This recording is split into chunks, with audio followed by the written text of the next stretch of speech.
Let me just say that last time we saw the notion of functions of bounded variation.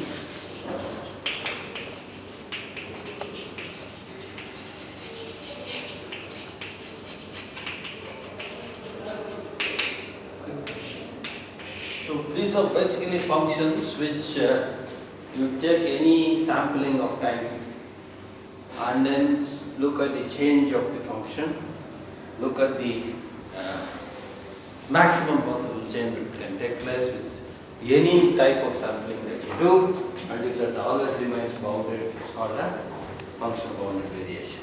Okay. So what does it mean? Let me just repeat.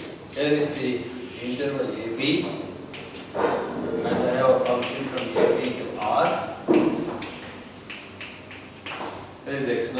I call this x0, I call this xn, or if you like to be more practical, use it.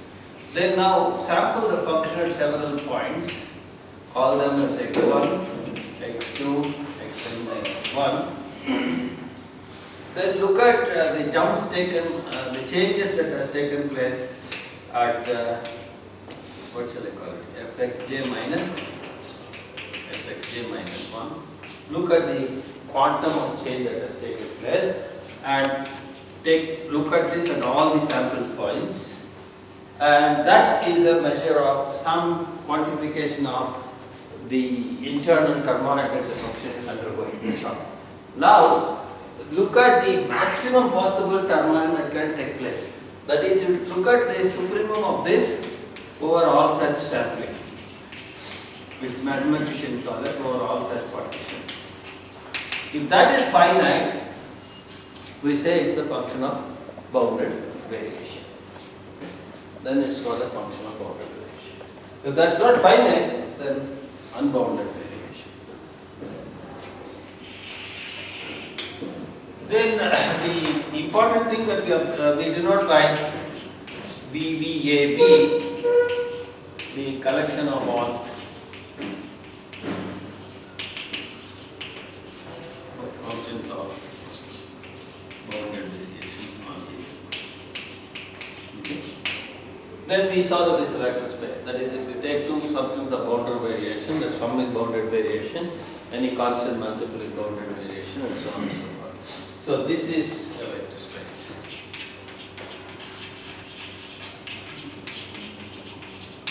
That's the first thing. It simply means that we can take two bounded variation functions and sum of finite number of them, take superpositions, that will still be a function of bounded variation. The next, the most important theorem that we observed was the following, that every function of bounded variation is made up of monotone functions. That is, any function of bounded variation is the difference of two monotone and decreasing functions. This is the important theorem. Every function of bounded variation or AB is the difference of two monotone non-decreasing functions.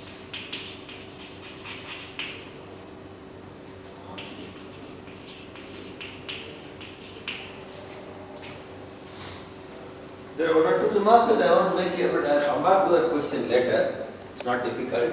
But what it says that the two follow. See, whenever you are talking about derivative, we are eventually trying to connect derivative and integrals. What is the connection between these two? Now, when you are talking about the derivative, you are always trying to look at change. You are studying changes at various places. Okay. So if it is going to study change, it has something to do with the variation of the function. How much it is going to change. So this notion of bounded variation, etc., will come into play, which are notions which look at variation in various ways. So this bounded variation thing will have a very important role to play in differentiation or the derivative. But then since bounded variation functions themselves are made up of monotone non-decreasing functions, essentially it says it is the study of the different derivative of monotone non-decreasing functions that's of great importance. Because this whole class of functions of bounded variation, all the derivative answers, questions can be answered if we know the answers to questions about derivatives of monotone functions. That is why the monotone functions play such an important role. Okay? In monotone functions, the easier to study derivatives in a sense, because at least the change is in one direction. It's not oscillating. If at all there is a change, it is either going up or going down. The change is only in one direction. There is not so much turmoil in the function. The reasonable controlled turmoil only is there. At least there is not much of a fuss. That's what the reason why this business. So that is why still what you do, you start with functions which have very little change, and then change with some control, and things that are made up of such functions, and that's how we end up with functions of bounded variation. I'll come back to these functions later. Okay, so now we have one class of functions which are going to play an important role, and particularly in the question of derivatives. Next, I am going to look at the following question. Suppose we have f mapping AB to R. I have a function which is defined on the interval AB. Then I will first write this. This is what we normally call as the indefinite integral, right, of f over from a to x. So let's call it as fx. First I will write this. Okay. We call it as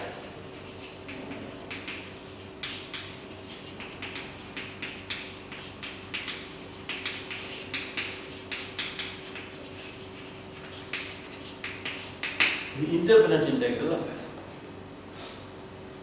Oh. Now, you just start with any function, yeah. That integral may not even make sense, right? So, there must be some reasonable hypothesis on f in order that the right hand side makes sense. Okay. So, we don't even know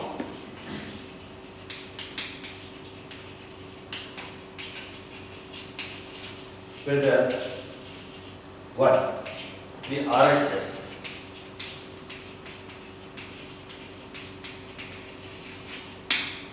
is defined.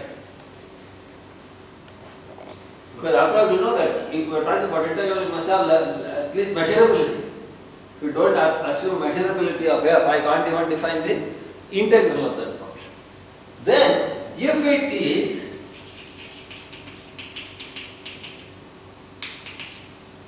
you would eventually like what? The derivative of f to be equal to fx. That's what we said. It's the indefinite integral. We want it to be the antiderivative. So if we differentiate both sides, I must get back to original. The antiderivative and the derivative must cancel, and therefore we would like to get f prime x to be equal to fx. Then the indefinite integral is actually the antiderivative. If that happens, then the indefinite integral is the antiderivative. Okay. Now for this, we don't even know if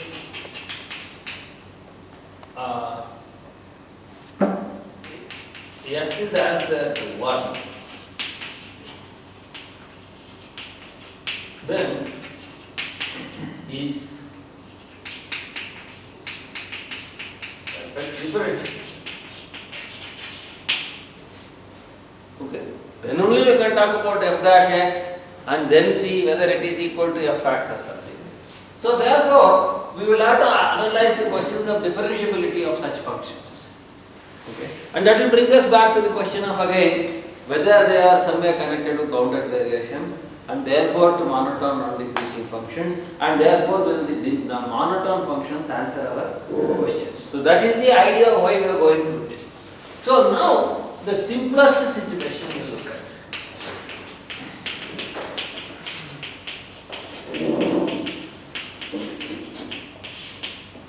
Which we study in, which is what is done, taken for granted when we write all these things in very loosely at our undergraduate education. We are assuming that we are discussing only this simplest situation. Suppose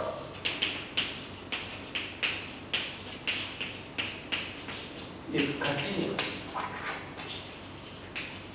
because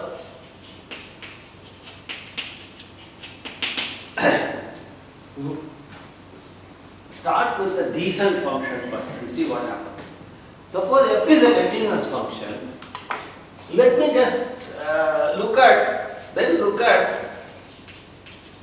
fx equal to a to x sub x. That makes sense. Why?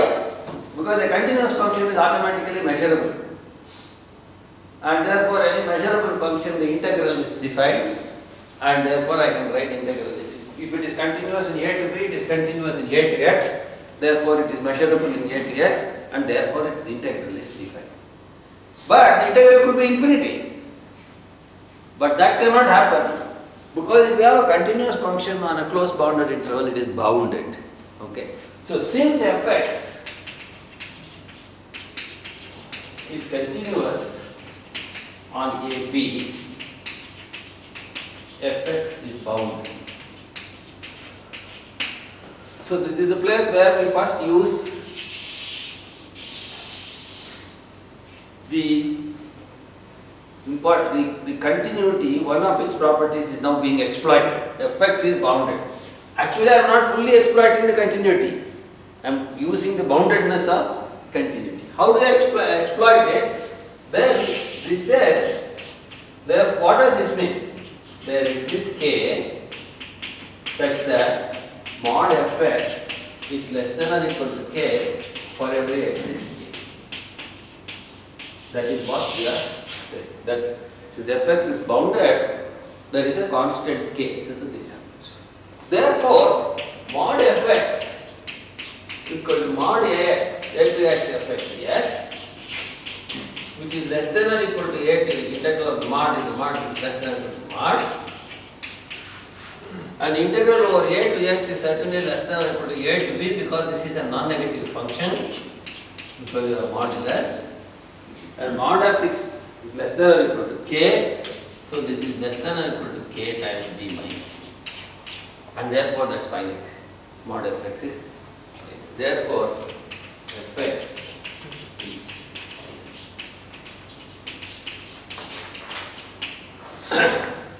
so fx is defined, it is finite for all x. So now this question is answered. The RHS is defined. If in the case of continuous functions, we have no problem about defining the RHS. Therefore, one is well defined, and this is called the indefinite. Now it makes sense, the indefinite integral.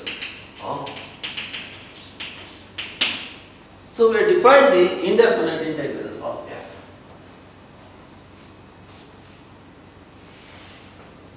The next question is, we want to see whether that is differentiable. Once I get the answer to the question, yes. Next question is that integral, indefinite integral differentiable? And if so, is the derivative equal to fx? This is the thing that we want to investigate. So next is fx differentiable So, if so, these experiments. This is what we want to ask. Okay. Now, so now let's come here. I will try to keep as much as possible. That's why I'm putting some rectangles that I will be referring to. Now, we will go step by step.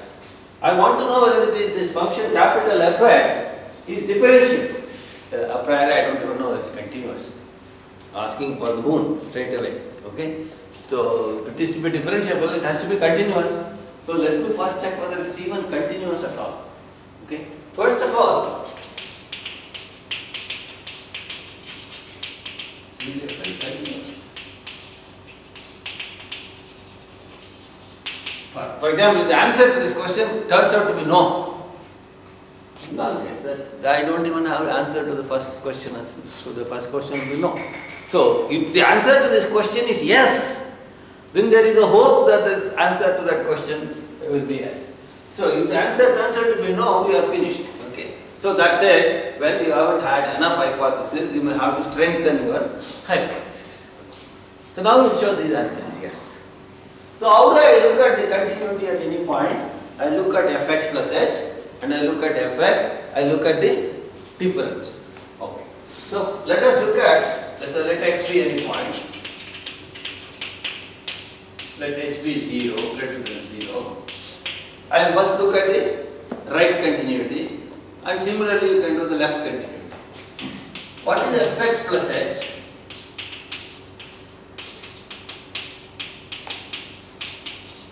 That's the definition because fx is a to the x, fx dx. So fx plus h will be a to x plus h fx dx.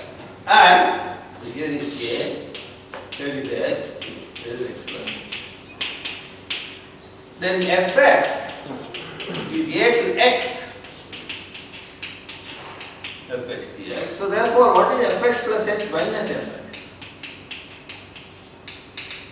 The first one is integral up to this, the second one is integral up to this, so I get simply x to fx dx. Now,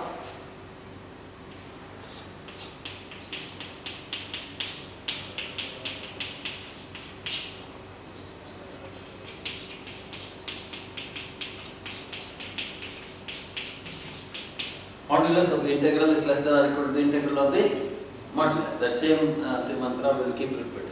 But mod of x less than or equal to k. Again I use that fact that fx is bounded. So this is less than or equal to k times integral x to x plus h, which is h. Right? So let me just write it. Therefore,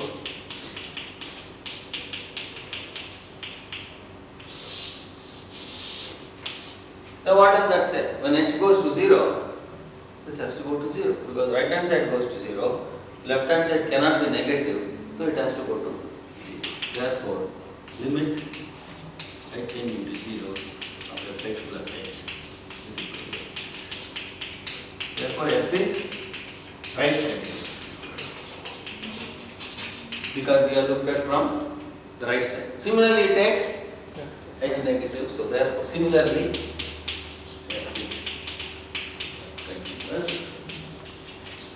therefore it is continuous. So this one I will squared put it in a box because I am going to use it again. So therefore, if I have a continuous function, the indefinite integral is well defined and the indefinite integral is also continuous. That's what we have got. Now we are bold enough. Oh, there is a chance since it is continuous. Probably there is a hope that it might be different. It makes meaningful to ask whether it is differential because we have got guaranteed continuity. So the next question therefore is f continuous? Is f differential?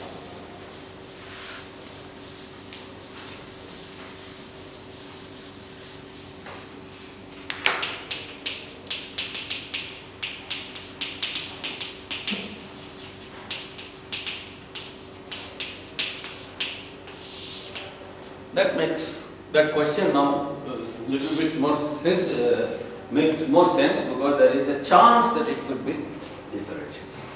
Okay, what should we do? We take a point x and you want to see whether it is differentiable at that point or not. What do you do at the end points? At A I can talk only about right derivative and B I can talk only about left derivative. Now take a point x. If I want to look at the derivative of that point, I must look at fx plus h minus fx by h. I have something here, but unfortunately not enough. Because if I divide by h, all I get is that it is bounded. I am not assured that it is converging to something. I must say that it tends to something as h goes to 0, then I would have been happy. So I do look at it fairly closely now. So let x belong to AB. I will take an interior point. Why you put this way? Because I want to take h greater than 0. If I take h greater than 0, I can't write b plus h. F of b plus h, it doesn't make sense. So right derivative, I am now looking at the right derivative wherever it is meaningful to talk about the right derivative. I can't talk about the right derivative at b. So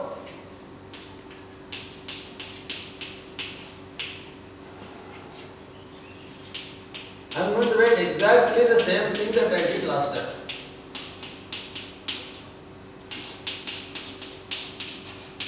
This is exactly what we did last time. X to x plus h fx. But at that stage, we in great hurry we bounded everything and said it is less than or equal to kh. And that estimate was enough for me to continue because at that time I wanted to make sure only this goes to 0. But now I want to show that that goes to 0 at an order sufficiently good enough that even if I divide it by h, it converges to something. That's what I want to look at. So I have to divide it by h. So now there is no point in taking this bound because if I divide by h, I don't know how to do it because now the right hand side doesn't go to any limit. There is a problem. So what I do is I do a careful estimate. Now I am going to exploit an additional property of continuous function. A continuous function is not only bounded, it has a maximum and a minimum. That means there is a point at which attains its maximum, there is a point at which attains its minimum.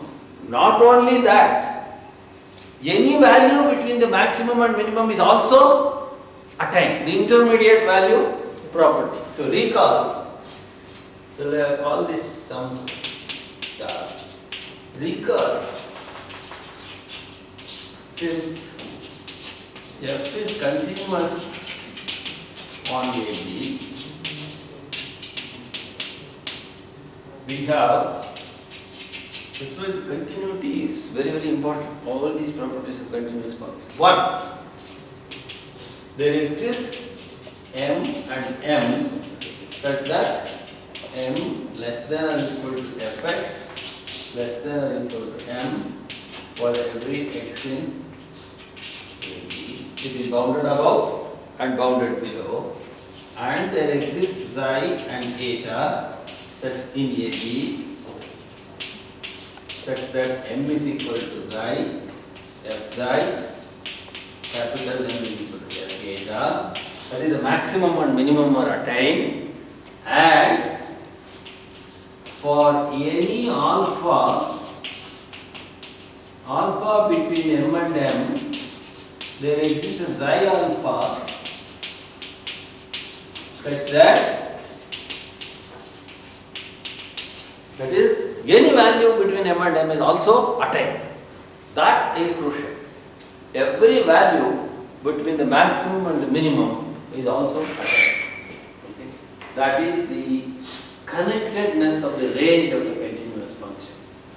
If we have a function, continuous function, if it at the curve, the lowest point of the curve is somewhere this level, and the highest point of the curve is at this level, then whatever line you draw, that will intersect the curve. Every value in between it will take. That's what is meant by continuous function.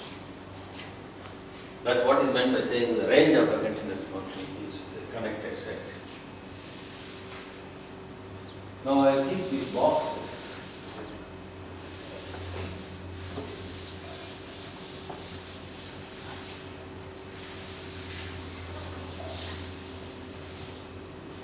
Okay, so this is an important box now.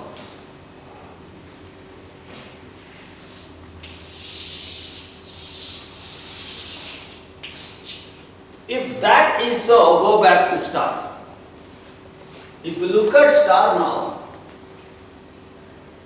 from star. Okay, first of all,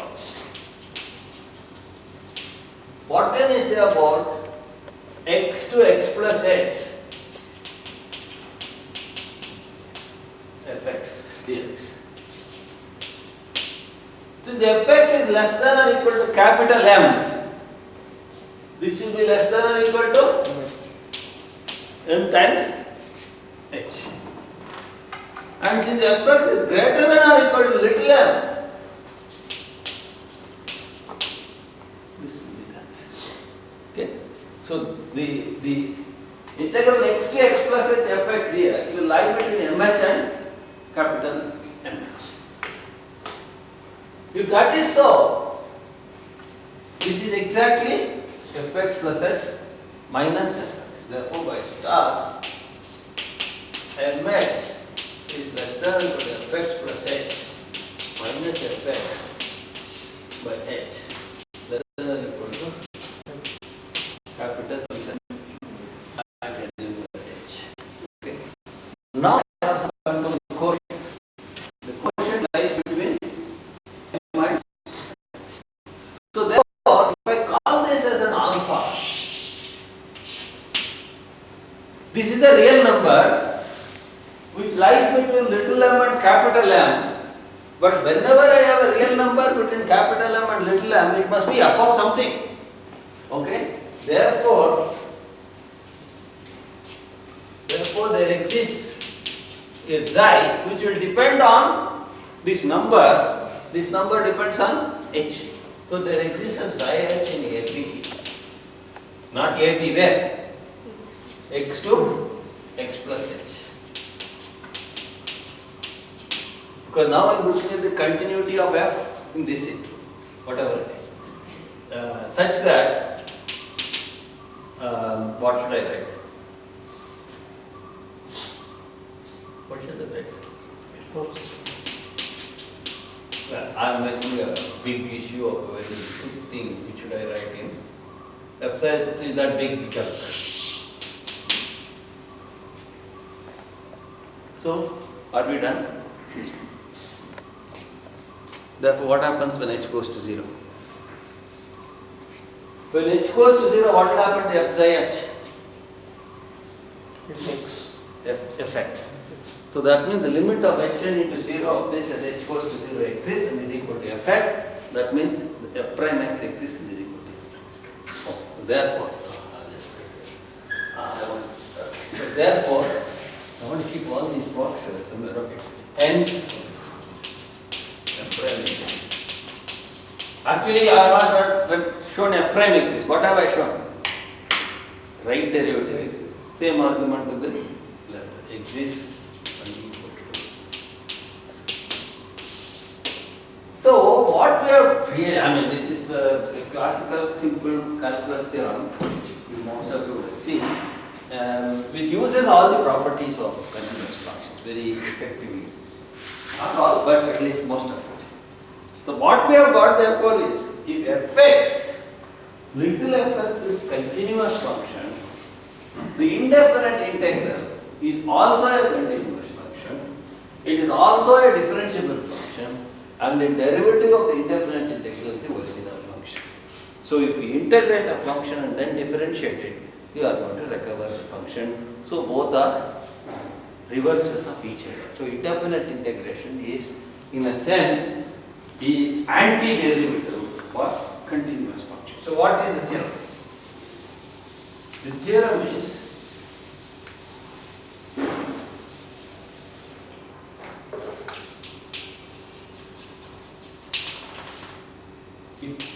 is achieved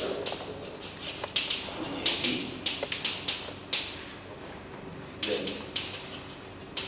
fx equal to integral of dx is a differentiable function and then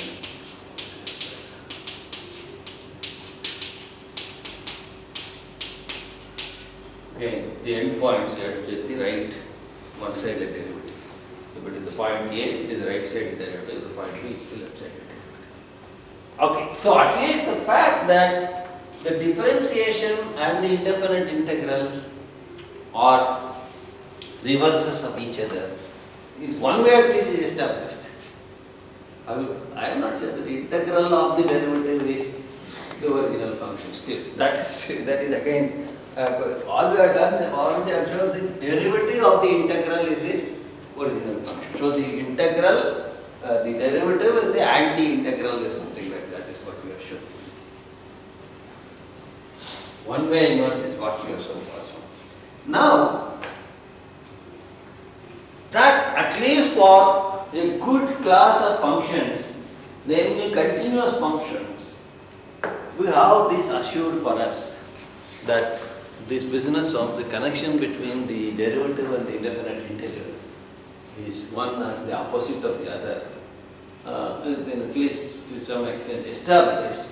We are bold enough to ask this question a little further. What if I do not have continuity? So the question is, what if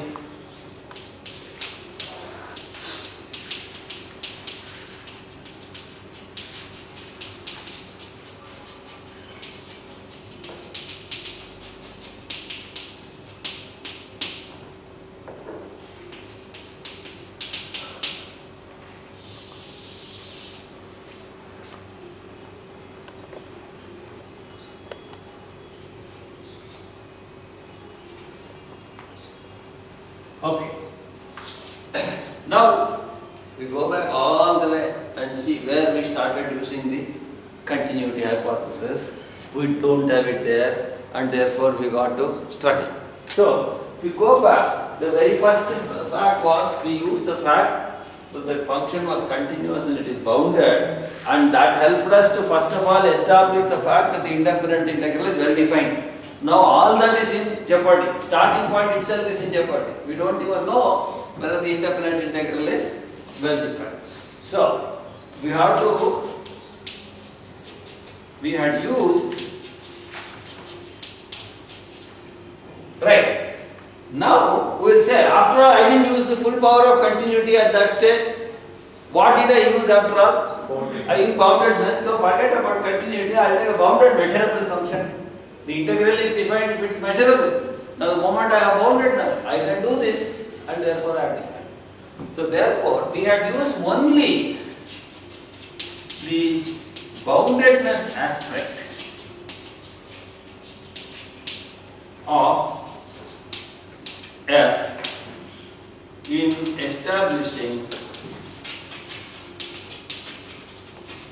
the well-definedness of indefinite.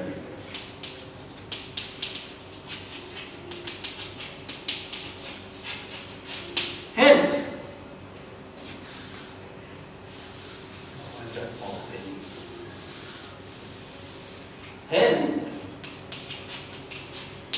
if F mapping A to B R is a bounded measurable function,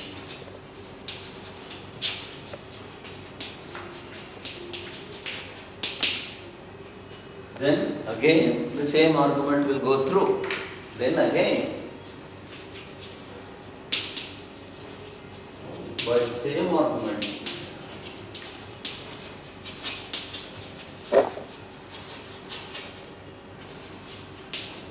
as before, we have x equal to a to x, dx. Well,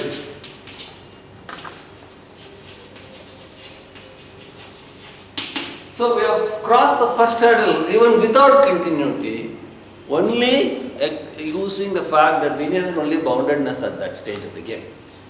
Right. Then, what did we do? Having got the indefinite integral, we wanted to know whether it is differentiable, etc. And then said, hold on, first of all, verify whether it is continuous. Right? Now, when we wanted to verify continuous thing in the whether the f was continuous, what did we use again? We again use only the boundedness of the little f, which again I have, and therefore that also is guaranteed. In establishing, so let me write that also. So we will know exactly what we are using there. In establishing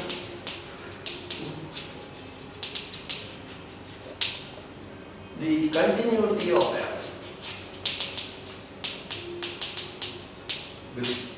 we had used only the boundedness. So hence again we get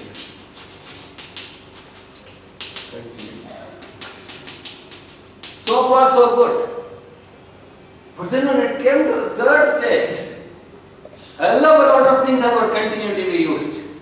There's a max, it's a min, everything in between is assumed, and all kinds of mess we used. And all that's gone now. So it is at the differentiability stage where we need a lot of support of analysis, hypothesis, or whatever it is needed, because all that beautiful power of continuous functions is lost. Okay? So it is at the differentiability of f stage. It is at the stage of proving differentiability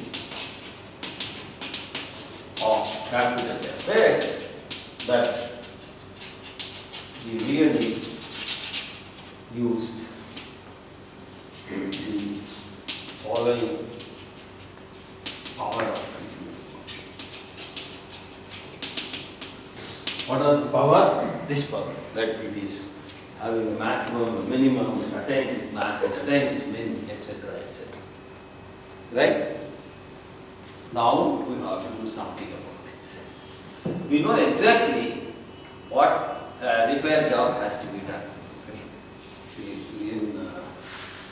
I remember an incident took place in my house this morning.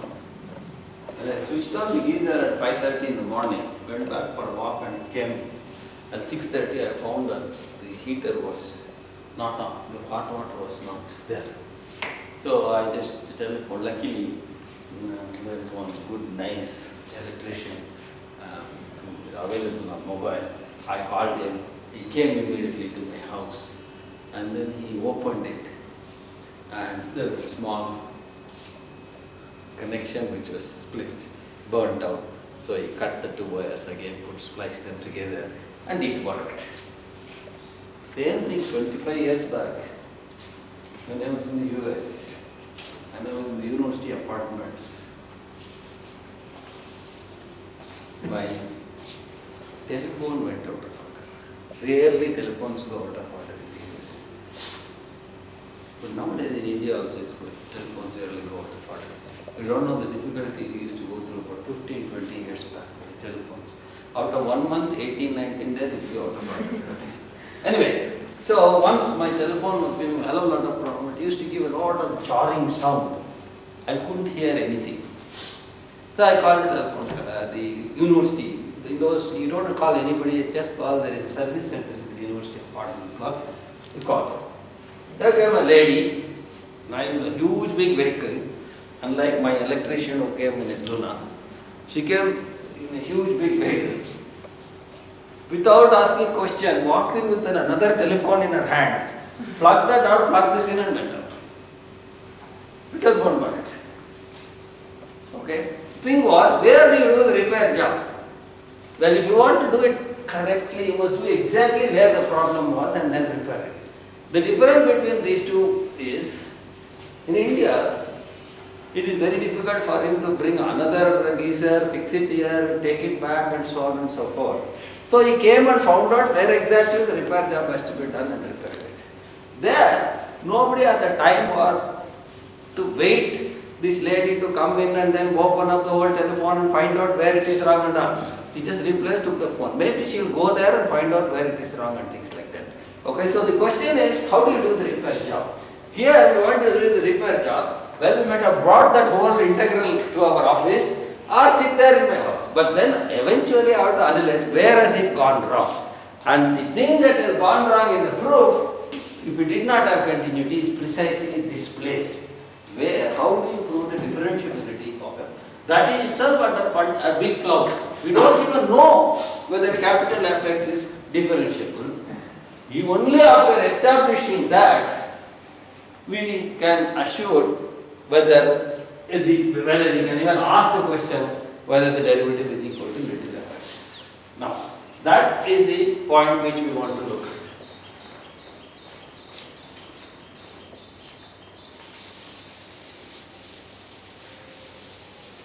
So the thing is, the repair job in the US was done optimizing the time. The repair job by my electrician was done by optimizing the cost.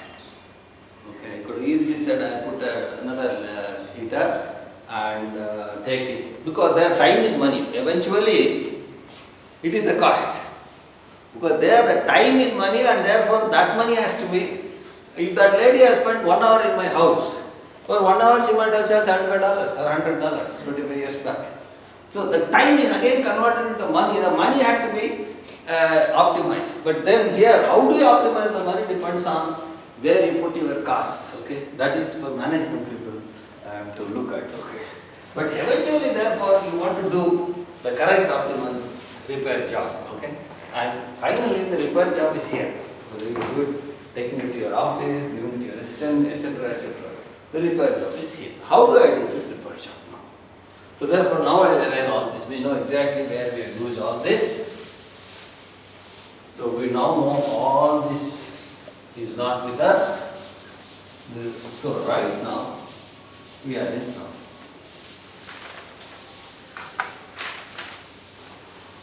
So what we do is the following. We go back little f, capital F, and see whether something more I can do. Okay, we slowly build up the properties of capital.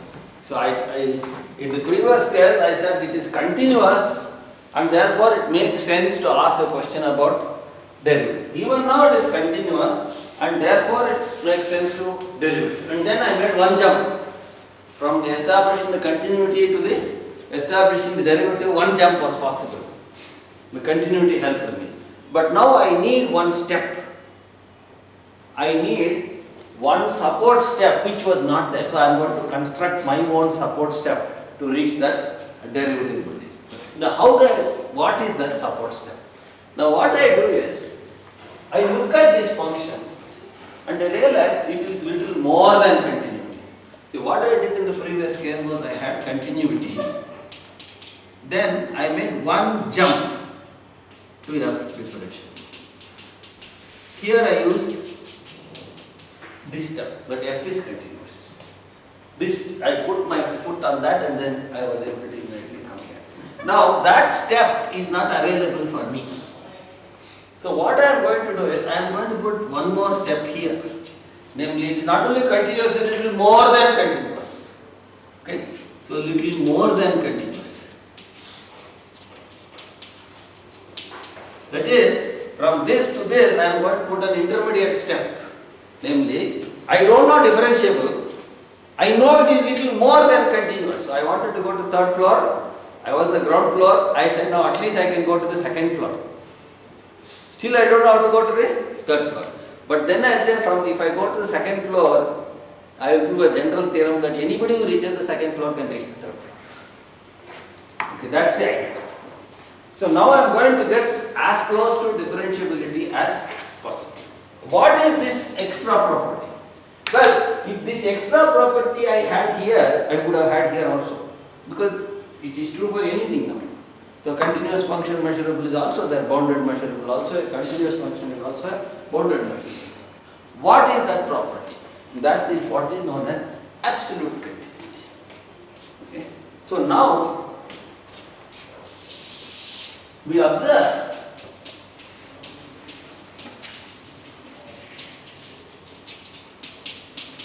that fx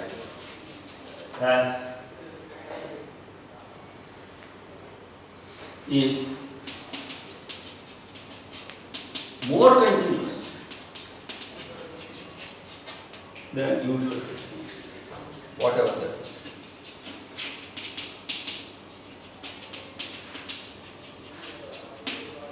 What is that means more continuous? Okay. That's what I want to look at. So what is usual continuous?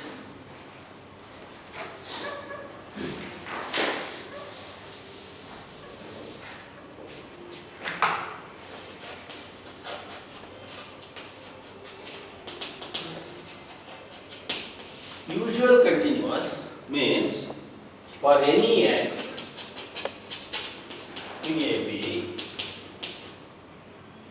given epsilon positive, there exists a delta positive which will depend on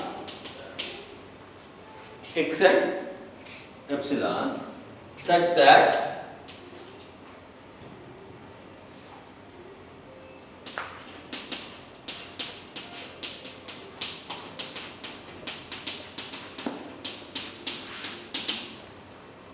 right? That's what the continuity at a point x is. Every point it happens. Then a little more continuous.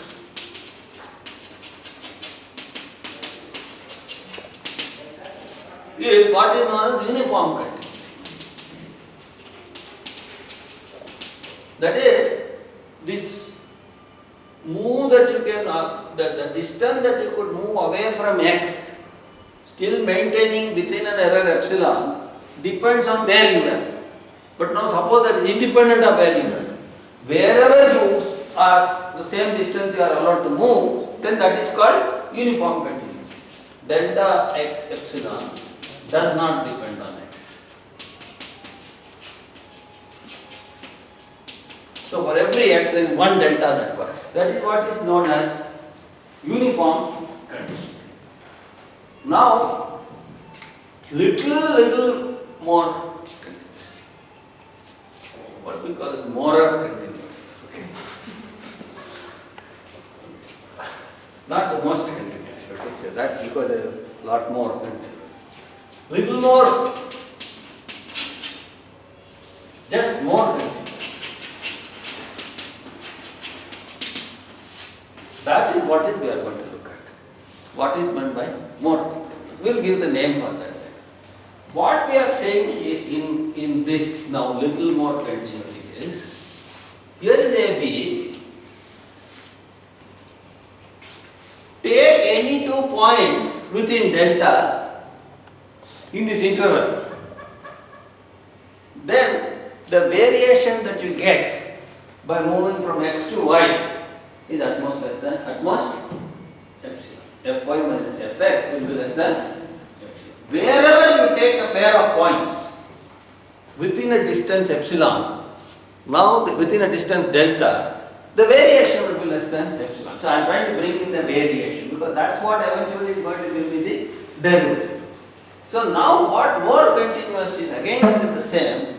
What it says is, well, you are allowing to go from x1, x to y up to delta distance. But don't do it. Do it in number of steps. In other words, choose a number of pairs of points. The total distance between this, the distance between this, the distance between this, the distance between that, the total is less than delta. Then the change between this plus the change between this plus the change between this plus the change between this must be less than epsilon. In other words, that freedom of movement that I had, I am going to distribute it to various locations in the set. Total freedom is delta, and that total freedom is distributed to various locations. Wherever you distribute it, As long as the total freedom is less than delta, the total variation between these points will be less than epsilon. That is what is more continuous. What? It's stronger than uniform. Huh? It's stronger than uniform. It's bigger than uniform. Because if you take only one pair, it boils down to uniform continuity. In uniform continuity, you have one pair of points within the delta. In this more continuity, I have several pairs of points. The total distance between the pairs of points is delta. Okay, that's what it is. So, given epsilon positive, okay, a function gx is said to be absolutely continuous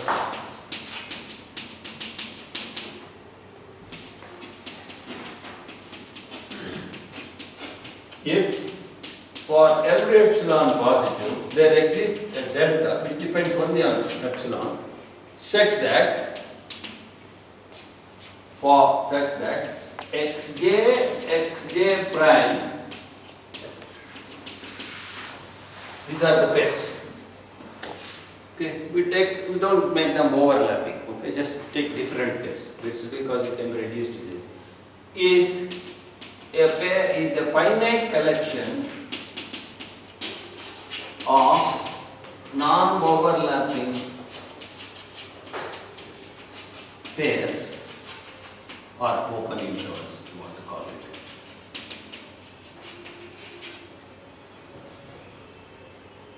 And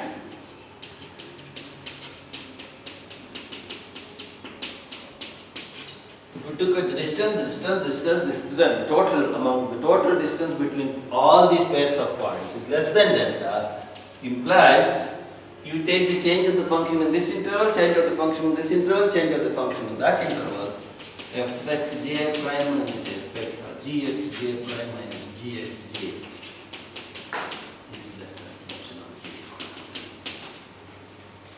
That is what is absolute.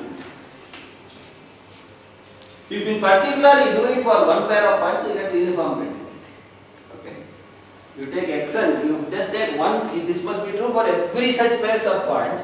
So if you take x and y, only one pair, mod x minus y less than delta implies mod fx minus y less than epsilon, which is uniform continuity. So every absolutely continuous function is uniformly continuous. Every uniformly continuous function is continuous.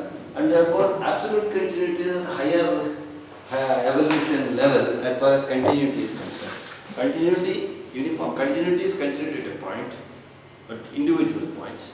Uniform continuity, then absolutely continuous. Okay. Now, the claim is that this is that step. F will be absolutely continuous. F will be absolutely continuous. The indefinite integral of a bounded measurable function is absolutely continuous. Okay. So let me first write that statements now. Claims. That is what I said, more continuous.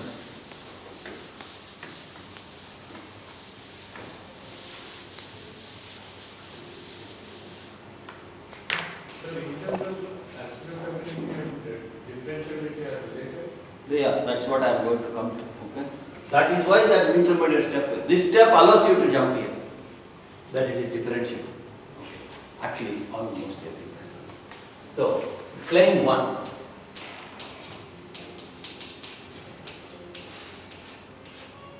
If F mapping A, B to R is a bounded measurable function of So how is absolute continuity different from bounded variation? There's a lot of difference.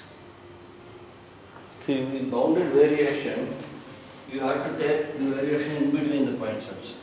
Here I am taking only this pair, this pair, this pair. So these non-overlapping intervals do not span the entire interval? No. I'm just taking a finite number of them. For example, if you take, I will make many of these statements much later. Suppose I take 0, 1. I can take 1/4, 1/3, 1/2 and 3/4. Then I will take this pair and this pair. And then the difference between this and this, difference between this, that modulus I am writing. Like that I am taking only the pair. But we will see shortly that I will not make the statements now itself. As we go along, we will see where the location. So if f is bounded, measurable function, then the indefinite integral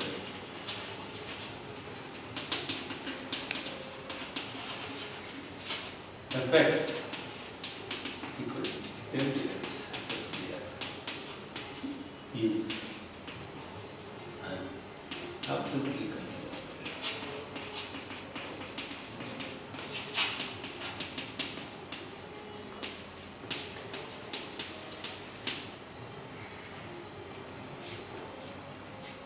Okay, so that's my intermediate state. Then I construct one more step.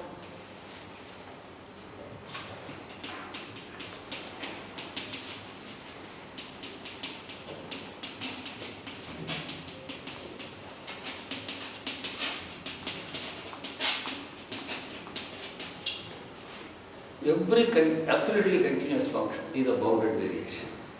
But converse is not true. Every bounded variation function is also absolute. Okay, let's look at these things more and more as we go along. The third claim, this is the line of arguments. Now because, therefore what do you get? Therefore f is bounded variation. I got one more step. And every function of bounded variation, therefore f is the difference of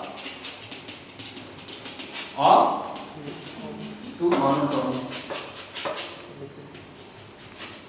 non-decreasing. And therefore if I have that one theorem that non-decreasing functions are differentiable, I will have f will be differentiable. Okay, the fourth step, every non-decreasing function is differentiable almost everywhere. That's the problem. And therefore, f is differentiable. That's the last. Okay. From here, I go into absolute continuity, and therefore the bounded variation, and therefore to differential. So these steps are all needed. At least all these steps were made into one leap in the continuous case. There was no need for all these things. Everything was subsumed by the properties of the continuous function. Okay? Which means, in the case of continuous functions, all these things are for the asking. Okay? Just they are available freely for you. Okay, therefore, the main thing, what is it therefore I have to prove? This is one thing. This is another thing that we have to prove. This is taken care of. Because then it is, then this has to be proved. Every monotone non-decreasing function is differentiable. Then this is taken care of. Now if I prove 1, 2 and 3, then what do I have? That given a bounded measurable function, the indefinite integral is differentiable almost everywhere. And then arises the next question, is the derivative equal to little f? Almost everywhere. That is the question that we will have to ask. Okay?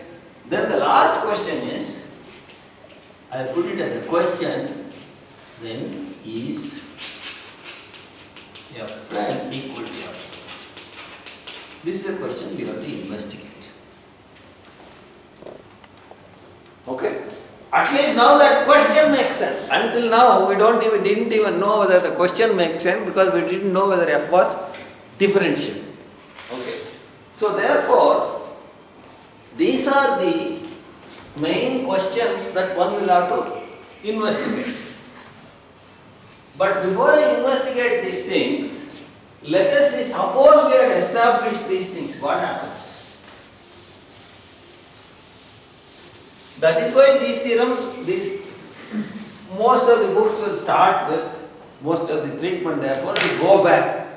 First we will talk about non-decreasing functions, and then we will talk about bounded variation functions, then we will talk about absolutely continuous functions, then we will talk about bounded measurable functions. Why? Because of the following. Once we had established this, suppose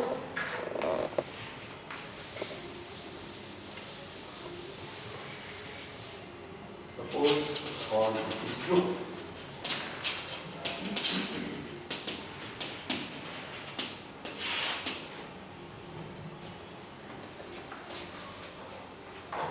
Then I say, well, I suppose I did not even have boundedness.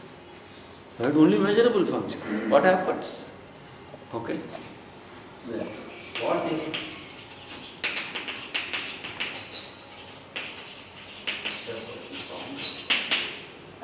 again a little bit courageous to ask questions now.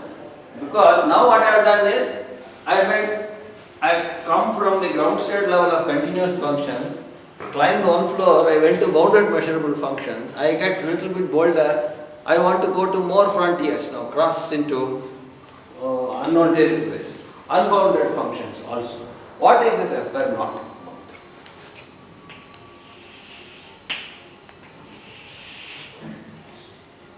Now, if you look at the original integration theory, when we came to general functions, what did we do?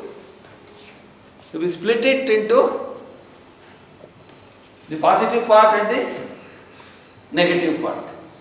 And then we looked at the whole thing. So what we do is, so let fx, finally we will see that these three are the only questions that have to be looked at. Okay. These three questions are the key questions that have to be answered. The rest of them then are simply observing that these can be put together to get the difference. Suppose it is just measurable. I don't have any more boundedness. So I now slowly got rid of continuity. I got rid of boundedness also. The minimal requirement of defining the integral is fx dx. So therefore, I look at fx dx.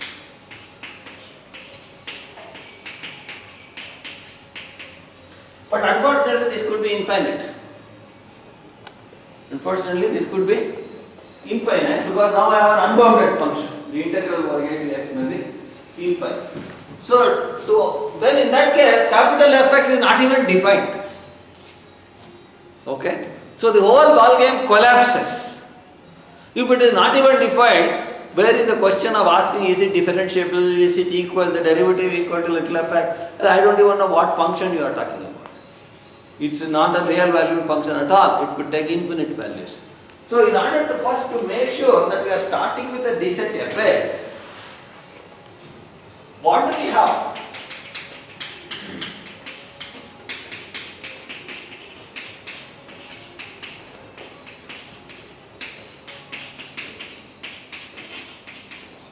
Suppose we assume this to be finite.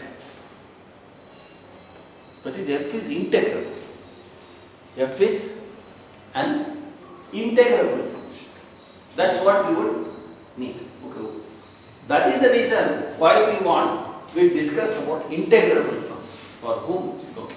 Now, let's look at this. Therefore, if f is integrable, we will again look at it. When I say integrable, that means this integral of the absolute value is finite. If f is integrable, fx is very finite.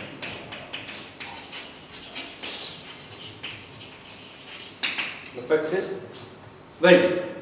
Now, you know that I can write fx as f plus x minus f minus x. What is f plus x?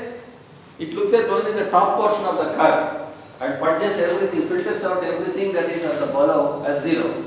And f minus is, it flips the curve and then keeps the top portion. This deals with the negative part of the function. This deals with the positive part of the function. Both are f plus is greater than or equal to 0, f minus x is greater than or equal to 0. Both are non-negative. Therefore, what is fx?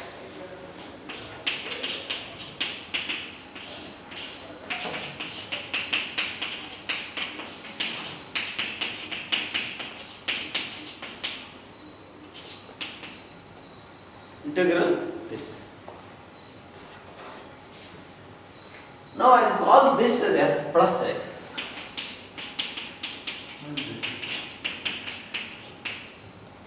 Right? Now f plus x is the indefinite integral of a non-negative function. F minus x is the indefinite integral of a non-negative function.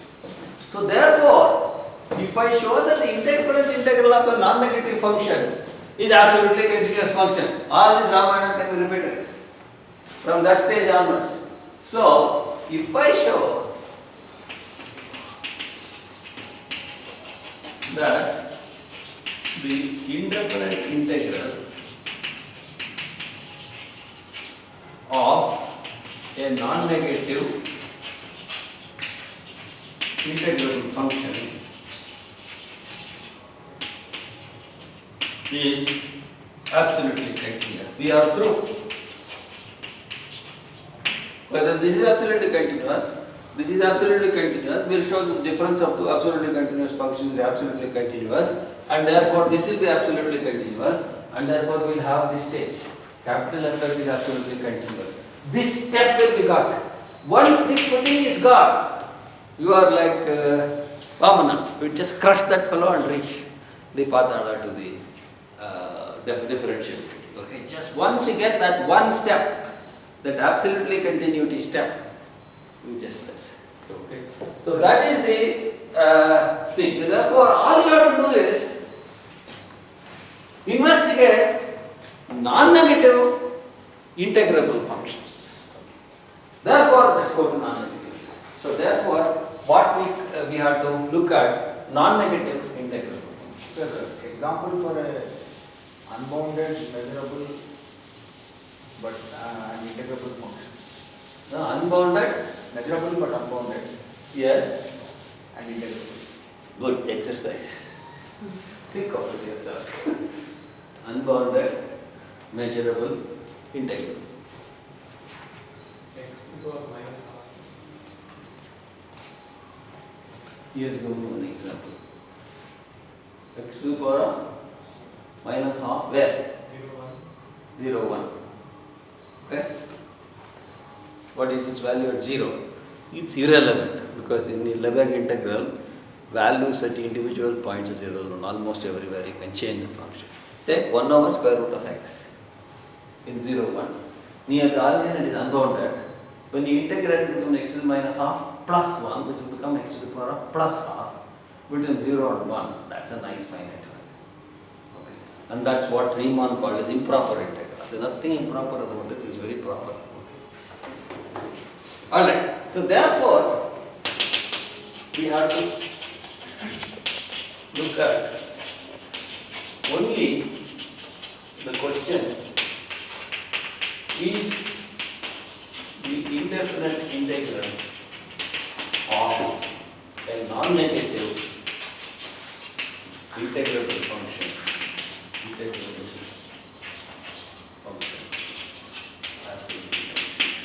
That's all we have to look at. If that is there, then we are there.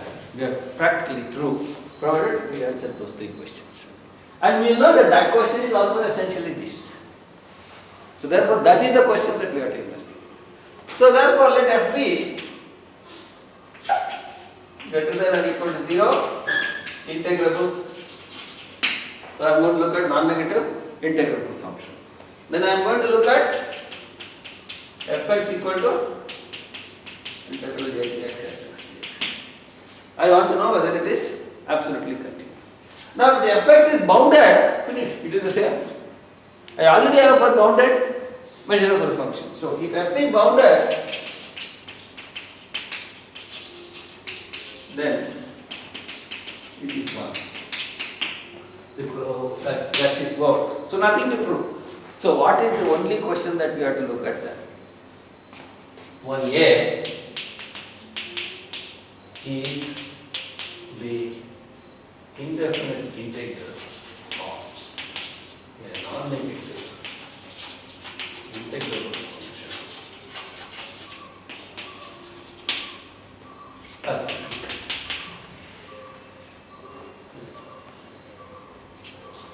If that is the answer is yes, then we have established the fact that the indefinite integral of any integrable function, whether it is bounded, whether it is negative, non-negative, whatever it is, as long as that function is integrable, the indefinite integral is well defined. It is absolutely continuous. Therefore, it is differentiable almost everywhere, all the way up to the fact. And hence, for such functions, the question whether f prime equal to little f, it makes sense. That is the next step of the investigation. Okay. Then let me dispose of 1a, so that then the next time we'll have an easy life. Only bounded fellows will do. Now, question 1a. What does question 1a say? Well, I know the answer for bounded functions, and I want to look at the answer for probably unbounded functions. Because if the bounded function I am already done. So non-negative, integrable, unbounded function. Because the bounded function is already there. Okay. So, well, let's look back again our experience with integration. How did we define integral? First we defined for bounded functions. And then when we came to general, we split it into plus and minus. And then how did we define for non-negative function general? We approximated by bounded functions. Again we fell back on bounded functions and look at the maximum of all these approximated integrals. So same way, if you are given an unbounded measurable integrable function, approximate it by a bounded measurable integral. So suppose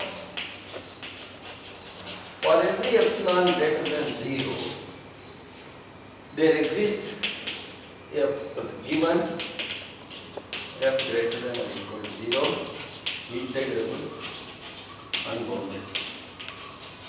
Suppose I have an unbounded, non-negative integral. Suppose for every epsilon positive, there exists a bounded integrable, a bounded measurable function, g epsilon x, such that less than or equal to, such that integral of x minus g epsilon x dx. What should I call it? A to b is less than epsilon. Suppose we can do this. Suppose we can approximate the function by a bounded function. Then look at this.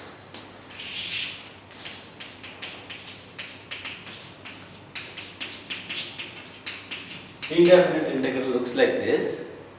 That can be written as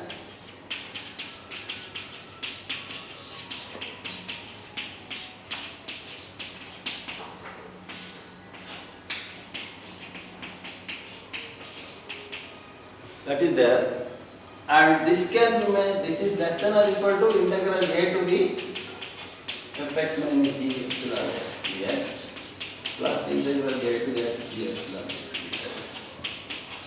Why is this less than or equal to? Because this is non-negative. This is non-negative and this is integral over a bigger interval. But this is less than epsilon by 2 plus now this.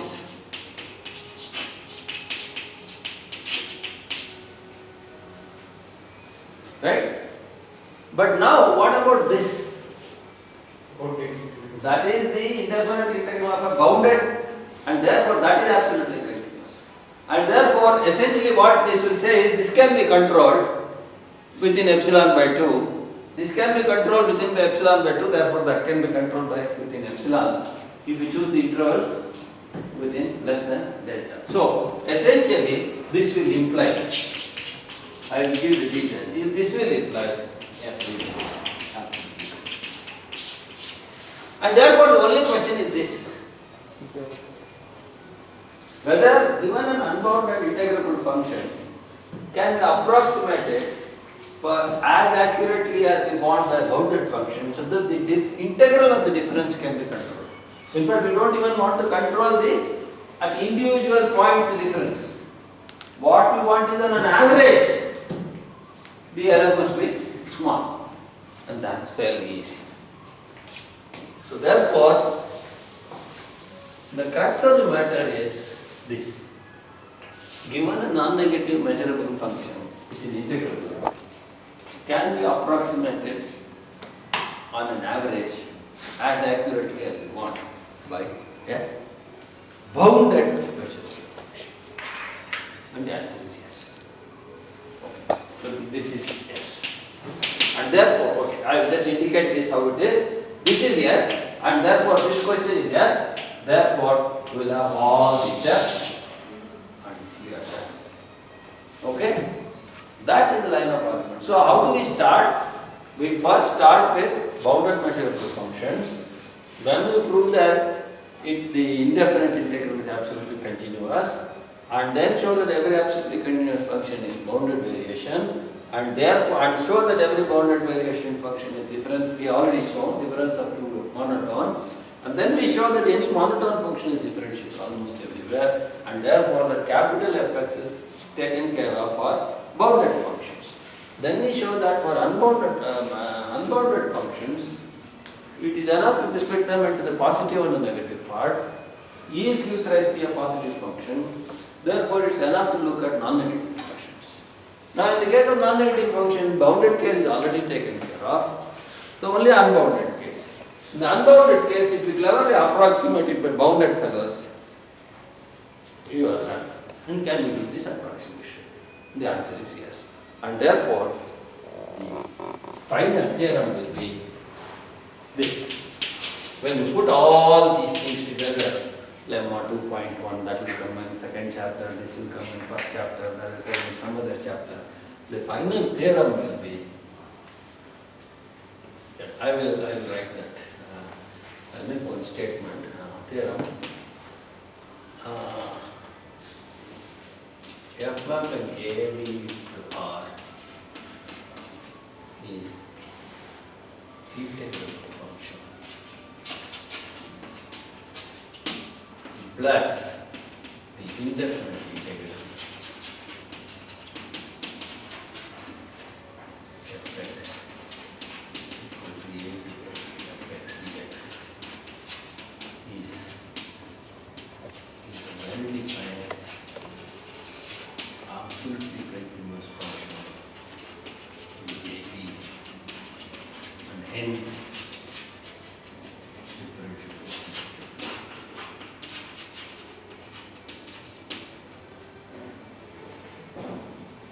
Okay?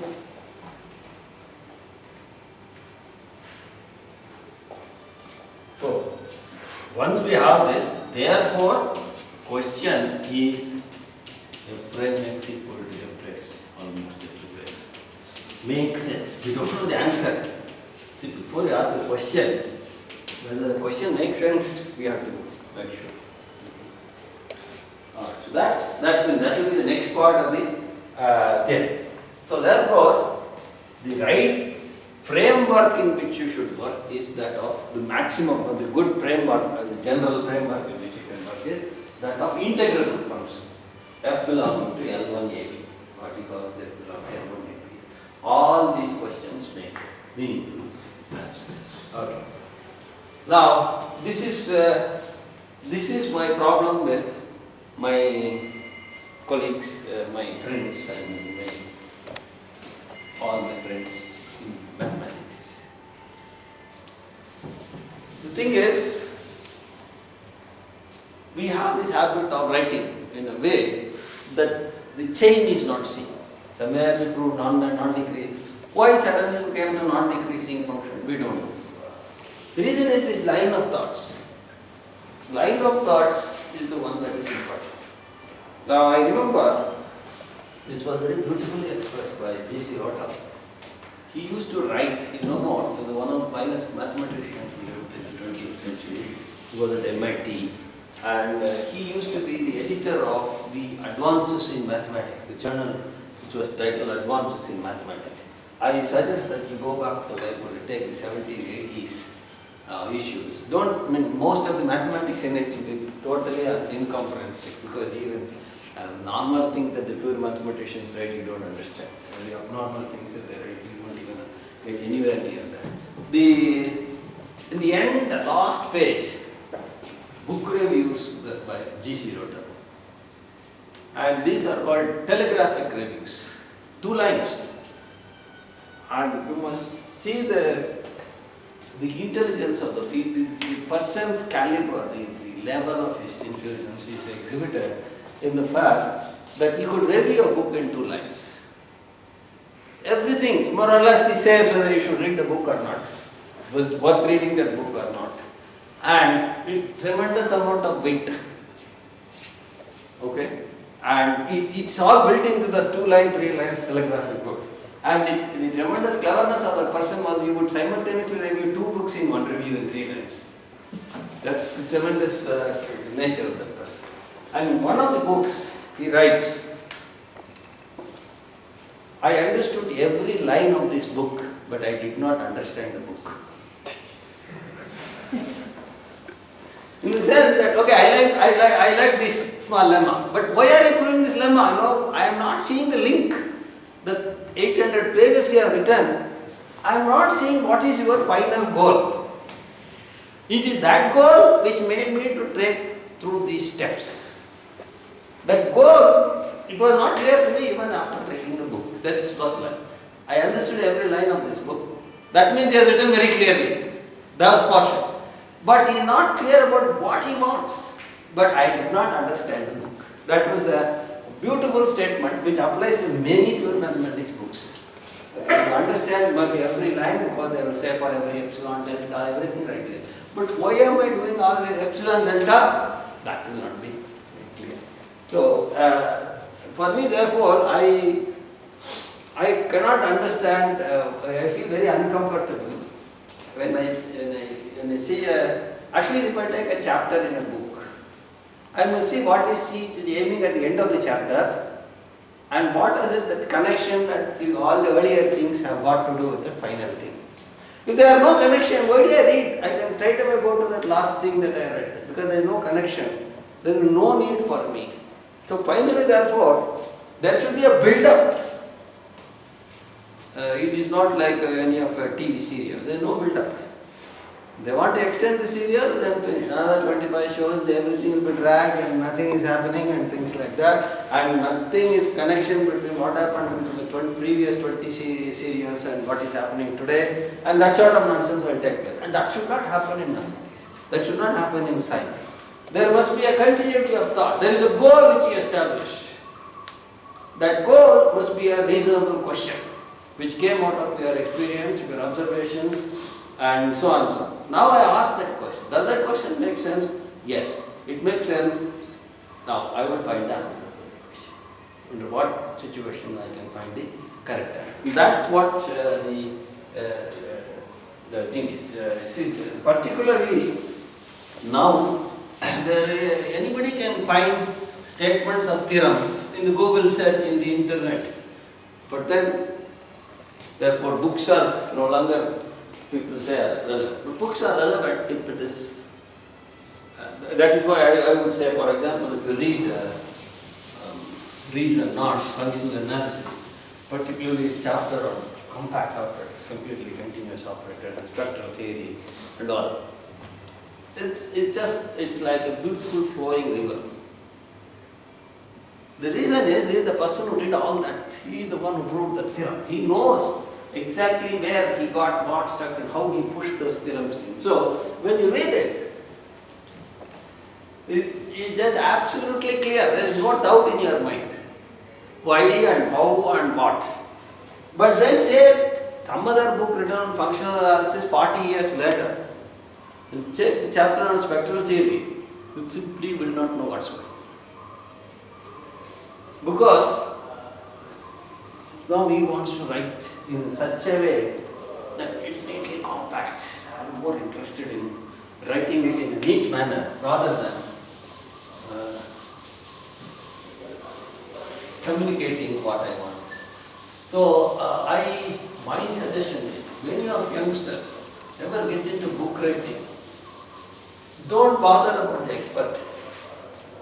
Think of someone who will, for the first time, trying to learn the subject, and keep him in mind. And then what are all the questions that will arise in his mind? Now I must communicate with him. When he reads the book, he will realize that I anticipated his question and I'm at it right there. So that's the way modern books should be written. Otherwise, it is only a huge collection of information that is useless, because that to search in a 1000-page book which information is there, it's much easier to go to Google and search, because it is going to do the dirty job for me. The worthy were at least of that. So that is the reason why monotone increase, the non-decreasing functions are the base of all this differentiation theory, because everything now comes back again and again that it builds bounded variation, and all the other fellows come and fall there, and therefore that is the argument. Okay, so many of these missing things which I simply said, I will look at it later. I will know. Therefore, what essentially therefore is only bounded measurable functions are the only things. Everything else reduces to that. We look at the bounded measurable functions and then say that middle step of absolute criteria